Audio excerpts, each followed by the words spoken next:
ನಮಸ್ಕಾರ. ಧಾವನಂ ಅರ್ಪಿಸುವ ಆನಂದಯಾನ ವಿಶೇಷ ಕಾರ್ಯಕ್ರಮಕ್ಕೆ ಸ್ವಾಗತ. ಮನುಷ್ಯನಿಗೆ ಆಸೆ, ಹಂಬಲ ಅನ್ನೋದು ಬೆಂಬಿಡದಂತೆ ಕಾಡ್ತಾ ಇರುತ್ತೆ. ಪವಿತ್ರ ಮುಗ್ಧ ಹೃದಯದಲ್ಲಿ ಪರಮಾತ್ಮನ ಪ್ರಕಾಶ ಕಂಡು ಬರುತ್ತದೆ.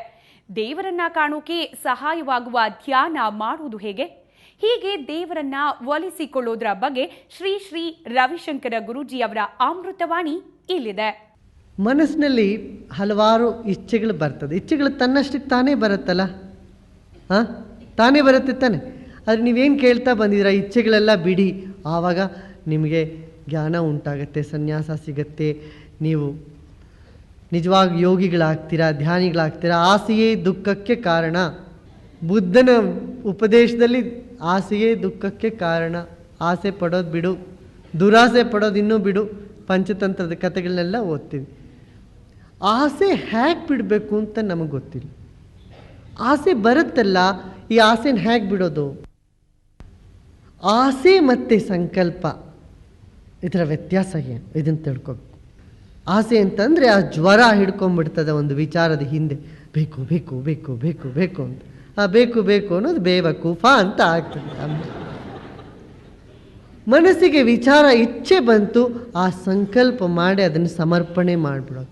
ಅದೇ ಹಿಂದೆ ಯಾವಾಗಲೂ ನಮ್ಮ ಋಷಿಗಳು ಹೇಳಿದ್ದಾರೆ, ಪೂಜೆ ಮಾಡಬೇಕಿದ್ರೆ ಸಂಕಲ್ಪ ಮಾಡಿ ಸಂಕಲ್ಪನ ಬಿಟ್ಬಿಡೋದು.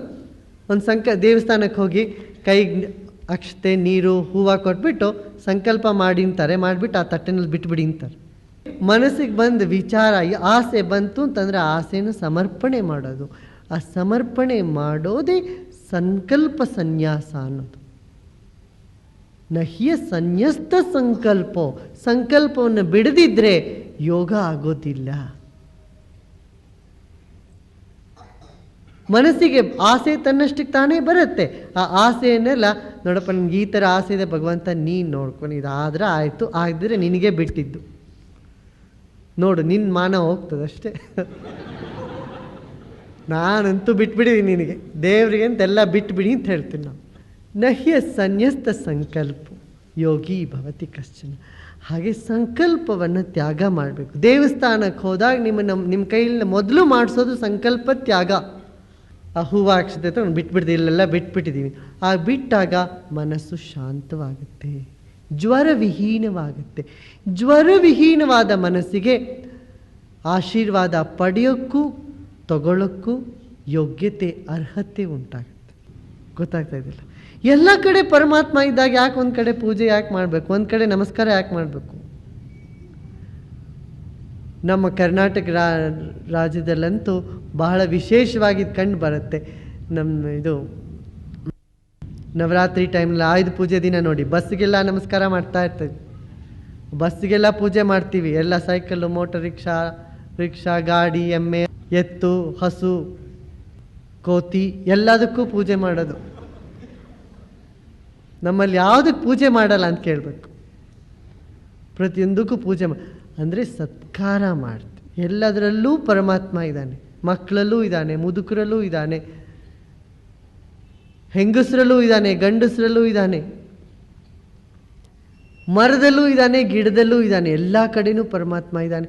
ಸರ್ವಾತ್ಮ ಭಾವ, ಎಲ್ಲದರಲ್ಲೂ ನನ್ನದೇ ಆತ್ಮ ಇದೆ, ನಾನೇ ಎಲ್ಲ ಕಡೆ ಇದ್ದೀನಿ ಅಂತಕ್ಕಂಥ ಭಾವನೆಯನ್ನು ಜಾಗೃತಗೊಳಿಸೋಕ್ಕೋಸ್ಕರ ಕ್ರಿಯಾಕಲಾಪಗಳೆಲ್ಲ ಇದೆ.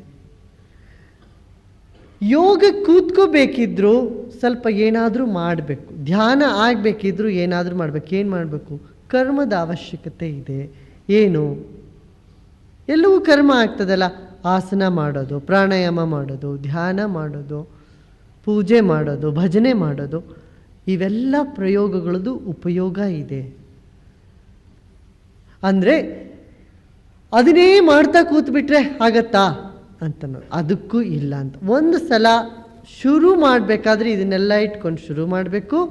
ಆದರೆ ಯೋಗ ರೂಢಸ್ತತೈವ ಶಮ ಕಾರಣ ಮುಚ್ಚಿತೆ, ಮತ್ತು ಎಲ್ಲವನ್ನೂ ಬಿಟ್ಟು ವಿಶ್ರಾಂತಿ ಮಾಡಬೇಕು. ವಿಶ್ರಾಂತಿಯಲ್ಲಿ ಯೋಗದ ಪೂರ್ಣತೆ ಇದೆ. ನೋಡಿಪ್ಪ, ನಿದ್ದೆ ಚೆನ್ನಾಗಿ ಬರೋರಿಗೆ ನಾವೇನು ಹೇಳಬೇಕಾಗಿಲ್ಲ, ನಿದ್ದೆ ಚೆನ್ನಾಗಿ ಬಂದ್ಬಿಡ್ತಾವ್ರೆ, ಎಲ್ಲಿ ಕೂತ್ರು ಬಂದ್ಬಿಡ್ತಾವೆ. ಸೊ ನಿದ್ದೆ ಚೆನ್ನಾಗಿ ಬರೋರಿಗೆ ಅದ್ರದ್ದೇನು ತೊಂದರೆನೇ ಇಲ್ಲ. ಆದರೆ ನಿದ್ದೆನೇ ಬಾರದೇ ಇರ್ತಕ್ಕಂಥ ಕಾಯಿಲೆ ಇರೋವಂಥ ಮನುಷ್ಯನಿಗೆ ನಿದ್ದೆ ಬಹಳ ಸುಲಭ ಅಂತಂದರೆ ಏನು ಹೇಳ್ತೀಯಪ್ಪ, ನಾನು ರಾತ್ರಿ ಎಲ್ಲ ಒದ್ದಾಡ್ತೀನಿ, ಹಾಸಿಗೆನಲ್ಲಿ ಹೊರಳಿ ಸುಸ್ತಾಗ್ತದೆ, ನನಗೆ ನಿದ್ದೆನೇ ಬರಲ್ಲ, ನಿದ್ದೆ ಸಹಜ ಅಂತ ಹೇಗೆ ಹೇಳ್ತೀಯ ಅಂತಂತಾರೆ ಅವರು. ಅವ್ರಿಗೆ ಅರ್ಥನೇ ಆಗೋದಿಲ್ಲ. ಆಗ ಏನು ಹೇಳಬೇಕಾಗ್ತದೆ, ಆಯಿತು ನಿದ್ದೆ ಮಾಡಬೇಡ, ನಿದ್ದೆ ಮಾಡಬೇಕು ಅಂತಕ್ಕಂಥ ಇಚ್ಛೆನೇ ನಿದ್ದೆ ಮಾಡೋಕ್ಕೆ ಅವರೋಧವಾಗಿ ಕಂಡು ಬರ್ತದೆ. ಹಾಗೆ ಕರ್ಮ, ನಾವು ಮಾಡ್ತಕ್ಕಂಥ ಕರ್ಮವನ್ನು ಪೂರ್ಣ ರೀತಿಯಿಂದ ಮಾಡಿದಾಗ ಅದು ಅಕರ್ಮದಲ್ಲಿ ಪರಿವರ್ತನೆ ಉಂಟಾಗ್ತದೆ. ವಿಶ್ರಾಂತಿಗೆ ನಮಗೆ ತನ್ನಷ್ಟಕ್ಕೆ ತಾನೇ ತಗೊಂಡು ಹೋಗ್ತದೆ, ಸ್ವಾಭಾವಿಕವಾಗಿ ಕರ್ಕೊಂಡು ಹೋಗುತ್ತೆ. ಯೋಗ ಕೂತ್ಕೋಬೇಕಿದ್ರೆ ಕರ್ಮ ಮಾಡಿ ಕೂತ್ಕೊಳ್ಳಿ. ಯಾವ ಥರ ಕರ್ಮ ಮಾಡಿ, ಯಾವುದಾದ್ರೂ ಮಾಡಿ, ಪ್ರಾಣಾಯಾಮ, ಧ್ಯಾನ, ಆಸನ, ಪೂಜೆ, ದಾನ, ಸೇವೆ, ಸಮಾಜ ಸೇವೆ ಚೆನ್ನಾಗಿ ಕೆಲಸ ಮಾಡಿದ್ಮೇಲೆ ನೀವು ಕೂತ್ಕೊಂಡಾಗ ಕಣ್ಣು ಮುಚ್ಕೊಂಡು ಕೂತ್ಕೊಂಡು ವಿಶ್ರಾಂತಿ ಚೆನ್ನಾಗಾಗತ್ತೆ, ಧ್ಯಾನ ಚೆನ್ನಾಗಾಗುತ್ತೆ. ಆ ಥರ ಅನುಭವಕ್ಕೆ ಬಂದಿದೆಯಾ? ಸ್ವಲ್ಪ ಶರೀರ ಸುಸ್ತಾಯಿತು ಅಂತ ಇಟ್ಕೊಳ್ಳಿ, ಆವಾಗ ನೀವು ಕೂತ್ಕೊಂಡಾಗ ಚೆನ್ನಾಗಿ ವಿಶ್ರಾಂತಿ ಪಡ್ಕೋಬೋದು. ಆಲಸ್ಯ ಆಗಿ ಬೆಳಗ್ಗೆಯಿಂದ ಏನೂ ಮಾಡಿಲ್ಲ, ಸುಮ್ಮನೆ ಕೂತಿದ್ದಾಗ ವಿಶ್ರಾಂತಿ ಸಿಗೋದು ಇಲ್ಲ.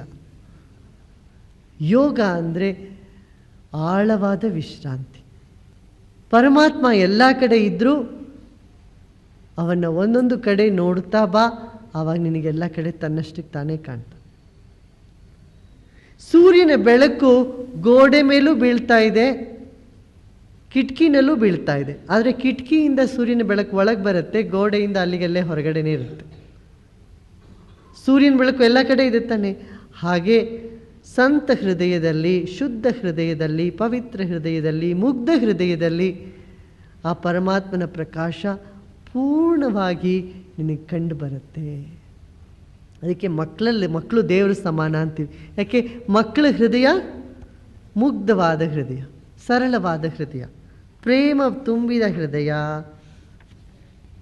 ಧ್ಯಾನ ಕೂತ್ಕೋಬೇಕಿದ್ರೆ ಎಲ್ಲ ಚಟುವಟಿಕೆಯನ್ನು ಬಿಟ್ಟು ಶಾಂತವಾಗಿ ಕೂತ್ಕೊಳ್ಳಿ. ನಮ್ಮಲ್ಲಿ ಎಷ್ಟೋ ಜನಕ್ಕೆ ಪೂಜೆ ಪುನಸ್ಕಾರ ಕರ್ಮಕಾಂಡ ಇದರಿಂದ ಉತ್ಸಾಹ ಬರೋದಿಲ್ಲ. ಯಾಕೆಂದರೆ ನಾವು ನೋಡ್ತೀವಿ ಪೂಜೆ ಮಾಡೋರು ಭಾರಿ ಕೋಪದಿಂದ ಮಾಡ್ತಾ ಇರ್ತಾರೆ. ಆ ಹೂವು ಎಸೆಯೋದು ಹಿಂಗೆ, ಆ ದೇವ್ರ ಮೇಲೆ ಹಿಂಗೆ ಎಸೆಯೋದು, ಒದರೋದು ಕೈ.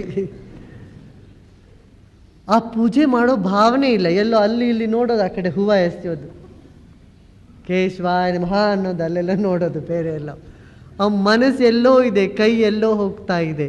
ಮಂಗಳಾರತಿ ಇಲ್ಲಿ ಮಾಡ್ತಾ ಇದ್ದಾರೆ, ಬೈತಾ ಇದ್ದಾರೆ, ಹೇ ತೆಗಿಯೋ, ತಲಾಹಟೆ ಎಷ್ಟು ಸಲ ಹೇಳ್ದಾರೆ ಚೊಂಬಿಡಬೇಡ ಅಂತ. ದೇವಸ್ಥಾನದ ಪೂಜಾರಿಗಳು ಮಾಡ್ತಕ್ಕಂಥ ಆ ವ್ಯವಹಾರ ನೋಡಿದ್ರೆ ಬೇರೆಯವ್ರಿಗೆ ಶ್ರದ್ಧೆ, ಭಕ್ತಿ, ಭಾವ ಎಲ್ಲ ಅಲ್ಲೇ ಮುಗಿದು ಹೋಗ್ಬಿಡ್ತು.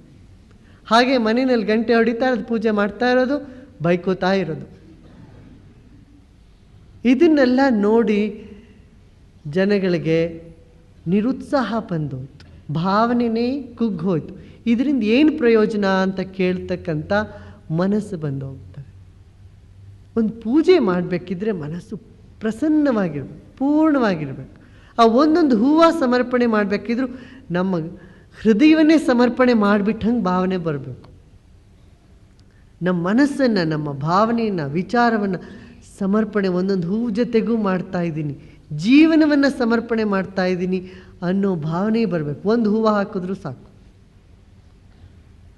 ಪೂಜಾ ಅಂತಂದರು. ಪೂಜಾ ಶಬ್ದದ ಅರ್ಥ ಏನು ಗೊತ್ತಾ? ಪೂಜಾ ಶಬ್ದದ ಅರ್ಥ ಗೊತ್ತಾ? ಪೂ ಅಂದರೆ ಪೂರ್ಣತೆ, ಜಾ ಅಂದರೆ ಅದರಿಂದ ಹುಟ್ಟಿರ್ತಕ್ಕಂಥದ್ದು. ಮನಸ್ಸು, ಹೃದಯ ಗದ್ಗದವಾಗಿ ಪೂರ್ಣವಾದಾಗ ಆ ಪೂರ್ಣವಾದ ಪ್ರಜ್ಞೆಯಿಂದ, ಚೇತನದಿಂದ, ಮನಸ್ಸಿನಿಂದ ಯಾವ ಕ್ರಿಯೆ ಹುಟ್ಟಿದೆಯೋ, ಜನಿಸಿದೆಯೋ ಅದಕ್ಕೆ ಪೂಜೆ ಅಂತೆ. ಭಗವಂತ ನಿಮಗೆ ಪೂಜೆ ಮಾಡ್ತಿದ್ದಾನೆ ದಿನಾನು. ನಿಮಗೆ ಸೂರ್ಯ ಚಂದ್ರನ ತಗೊಂಡು ನಿಮಗೆ ಆರತಿ ಮಾಡ್ತಾ ಇದ್ದಾನೆ, ನಿಮಗೆ ಅಕ್ಷತೆ ಕಾಳು ಹಾಕ್ತಾ ಇದ್ದಾನೆ, ಭತ್ತ ಇದು ಮಾಡ್ತಾ ಇದ್ದಾನೆ, ಬೆಳೆಸ್ತಾ ಇದ್ದಾನೆ. ಹಣ್ಣು ಹಂಪಲುಗಳು ನಿಮ್ಗಾಸರ ಸಮರ್ಪಣೆ ಮಾಡ್ತಾ ಇದ್ದಾನೆ ಗಿಡಗಳಲ್ಲಿ. ಹೂವುಗಳನ್ನ ಸಮರ್ಪಣೆ ಮಾಡ್ತಾ, ನಿಮಗೆ ಪಾದ್ಯ ಅರ್ಘ್ಯ ಸ್ನಾನ ಕೊಡ್ತಾ ಇದ್ದಾನೆ ಮಳೆ ನೀರಿಂದ. ನಿಮಗೆ ಮಾಡ್ತಕ್ಕಂಥ ಪೂಜೆಯನ್ನು ನೀವು ಒಂದು ನಕಲಿ ಮಾಡ್ತೀರಾ, ಪ್ರತ್ಯುತ್ತರವಾಗಿ ಅದನ್ನು ತೋರಿಸ್ತೀರಾ. ನೀವೆಲ್ಲ ಮಾಡಿದೆ, ನಾನು ಮಾಡ್ತೀನಿ ನಿನಗೆ ಅಂತ. ಈ ಕೆಲವು ಸಲ ಮಕ್ಕಳು ನಾನು ನಿನಗೆ ಕಾಫಿ ಮಾಡಿಕೊಡ್ತೀನಿ, ತಿಂಡಿ ದೋಸೆ ಮಾಡ್ತೀನಿ ಅಂತ ಹೋಗ್ತಾರಲ್ಲ. ಚಿಕ್ಕ ಮಕ್ಕಳು, ಪುಟ್ಟ ಮಕ್ಕಳು ಮನೆಯಲ್ಲಿ ನಾನು ದೋಸೆ ಮಾಡ್ತೀನಿ, ನಾನು ಇಂಜೆಕ್ಷನ್ ಕೊಡ್ತೀನಿ. ಮನೇಲಿ ಹೆಚ್ಚು ಕಾಯಿಲೆ ಇದ್ದು ಡಾಕ್ಟ್ರ್ ಹೆಚ್ಚು ನೋಡಿದರೆ ಮಕ್ಕಳು ಡಾಕ್ಟ್ರ್ ಆಗಿಬಿಡ್ತಾರೆ. ಇಲ್ಲ, ಅವ್ರು ದೋಸೆ ಮಾಡೋದು ನೋಡಿದ್ರೆ ನಾನು ದೋಸೆ ಮಾಡ್ತೀನಿ ಅಂತ ಕಾಫಿ ಮಾಡ್ತೀನಿ ಅಂತ ಹೋಗ್ತಾರೆ. ಆ ಮಕ್ಕಳು ತಂದು ಕೊಡ್ತಾರೆ, ನೀವು ಅದನ್ನು ಕುಡಿಯೋ ಹಂಗೆ ನಾಟಕ ಮಾಡ್ತೀರಾ. ಚೆನ್ನಾಗಿದೆ ಚೆನ್ನಾಗಿದೆ ಅಂತೀರಾ. ಆವಾಗ ನಿಮ್ಗೆ ಎಷ್ಟು ಹರ್ಷ ಆಗತ್ತೆ, ಸಂತೋಷ ಆಗತ್ತೆ, ಆನಂದ ಆಗತ್ತೆ. ನಾವು ಮಾಡ್ತಕ್ಕಂಥ ಪೂಜಾ ವಿಧಿ ವಿಧಾನಗಳೆಲ್ಲ ಅಷ್ಟೇನೆ. ಅದರ ಹಿಂದೆ ಆ ಪೂರ್ಣ ಭಾವದ ವಿಕಾಸವಾಗಬೇಕು. ಆ ಅರ್ಥದಿಂದ ಪೂಜೆಯನ್ನು ಮಾಡಬೇಕಾಗಿದೆ. ಪೂರ್ಣತೆಯಿಂದ ಹುಟ್ಟಿರುವಂಥದ್ದು ಪೂಜೆ. ಈ ಪೂಜೆ ಅಂದ್ರೇನು ಅನ್ನೋದನ್ನ ಶ್ರೀ ಶ್ರೀ ರವಿಶಂಕರ ಗುರೂಜಿಯವರು ತುಂಬಾ ಪರಿಣಾಮಕಾರಿಯಾಗಿ ವಿವರಿಸಿದ್ರಲ್ವಾ. ಹೀಗೆಯೇ ಜೀವನದ ಪ್ರತಿ ಹಂತದಲ್ಲೂ ಸೂಕ್ತ ಸಲಹೆ, ಮಾರ್ಗದರ್ಶನ ನೀಡಲು ಶ್ರೀ ಶ್ರೀ ರವಿಶಂಕರ ಗುರೂಜಿ ನಿಮ್ಮ ಜೊತೆ ಇರಲಿದ್ದಾರೆ. ಪ್ರತಿದಿನ ಬೆಳಗ್ಗೆ 7 ಗಂಟೆಗೆ ಪ್ರಸಾರವಾಗುವ ಆನಂದಯಾನ ಕಾರ್ಯಕ್ರಮ ತಪ್ಪದೇ ವೀಕ್ಷಿಸಿ ನೆಮ್ಮದಿಯ ಜೀವನ ನಿಮ್ಮದಾಗಿಸಿಕೊಳ್ಳಿ. ನಮಸ್ಕಾರ.